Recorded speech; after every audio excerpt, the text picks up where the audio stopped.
Chapter 2. And a man of the house of Levi went and took as wife a daughter of Levi. So the woman conceived and bore a son. And when she saw that he was a beautiful child, she hid him 3 months. But when she could no longer hide him, she took an ark of bulrushes for him, daubed it with asphalt and pitch, put the child in it, and laid it in the reeds by the river's bank. And his sister stood afar off, to know what would be done to him. Then the daughter of Pharaoh came down to bathe at the river, and her maidens walked along the river side. And when she saw the ark among the reeds, she sent her maid to get it. And when she opened it, she saw the child, and behold, the baby wept. So she had compassion on him, and said, "This is one of the Hebrews' children." Then his sister said to Pharaoh's daughter, "Shall I go and call a nurse for you from the Hebrew women, that she may nurse the child for you?" And Pharaoh's daughter said to her, "Go."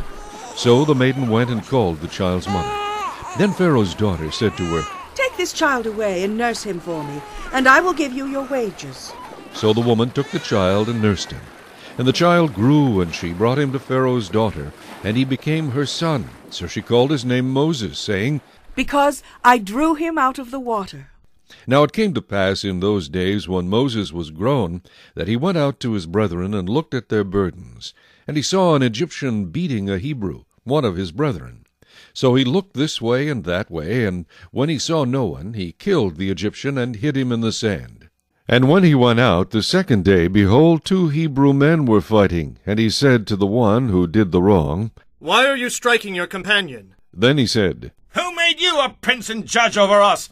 Do you intend to kill me as you killed the Egyptian?" So Moses feared and said, "Surely this thing is known." When Pharaoh heard of this matter, he sought to kill Moses. But Moses fled from the face of Pharaoh, and dwelt in the land of Midian, and he sat down by a well. Now the priest of Midian had 7 daughters, and they came and drew water, and they filled the troughs to water their father's flock. Then the shepherds came and drove them away. But Moses stood up and helped them, and watered their flock. When they came to Reuel, their father, he said, "How is it that you have come so soon today?" And they said, "An Egyptian delivered us from the hand of the shepherds." And he also drew enough water for us and watered the flock. So he said to his daughters, "And where is he? Why is it that you have left the man? Call him, that he may eat bread." Then Moses was content to live with the man, and he gave Zipporah, his daughter, to Moses. And she bore him a son. He called his name Gershom, for he said, "I have been a stranger in a foreign land." Now it happened in the process of time that the king of Egypt died. Then the children of Israel groaned because of the bondage, and they cried out, and their cry came up to God because of the bondage. So God heard their groaning, and God remembered his covenant with Abraham, with Isaac, and with Jacob. And God looked upon the children of Israel, and God acknowledged them.